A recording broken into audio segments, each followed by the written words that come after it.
Let's get straight to the topic. Tirahin na natin to. Gilas Pilipinas Final 12 kasado na. Well, inilabas na nga at posted na ng SBP yung Final 12 ni Coach Tim Cone na kanyang ibabandera sa first game ng FIBA World Cup Qualifiers kontra po yan sa Guam.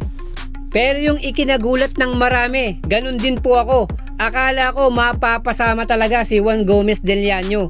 Pero ano ba talaga yung naging batayan ni Coach Tim Cone? Kaya mas pinaboran niya si RJ Abarrientos. Resume check tayo. Alam natin na si RJ Abarrientos naglalaro yan sa Ginebra na hawak din ni Coach Tim Cone. Kung system lang ang pag-uusapan, familiar na si RJ sa sistemang pinatatakbo ni Coach Tim Cone. Sa international experience naman, medyo mas mabigat yung kargada ni RJ. Ilang beses na rin siya naglaro sa mga window ng FIBA tournament under kay Coach Tab Baldwin na kung saan historically nakakuha nila yung dalawang sunod na panalo kontra to sa kupunan ng Korea at kasama si RJ doon. Tapos yung possible upset sana ng Gilas Pilipinas laban nga po sa kupunan ng Serbia para nga to sa FIBA Olympic Qualifying Tournament. Then yung kanyang pagdudumina sa liga ng mga Koreano o KBL na kanyang nasungkit yung Rookie of the Year Award. Aside sa mga experience ni RJ Abarrientos, syempre hindi na o-overlook ni Coach Tim Cone yung mga figures at numbers ni RJ.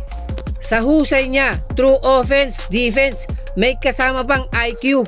Kaya nga ni RJ mag-create ng sarili niyang tira. May penetration, may tira sa labas at sa 3 points area. Can execute the pick and roll play at yung kanilang basic na triangle offense.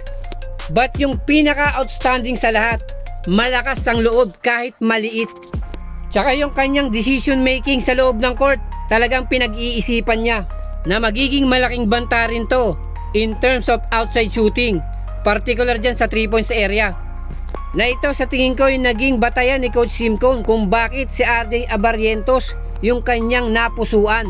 Pero kahit nga hindi napasama sa final pool itong si Juan Gomez Del Llano, still nasa programa pa rin siya ng ating Gilas Pilipinas at consider siya.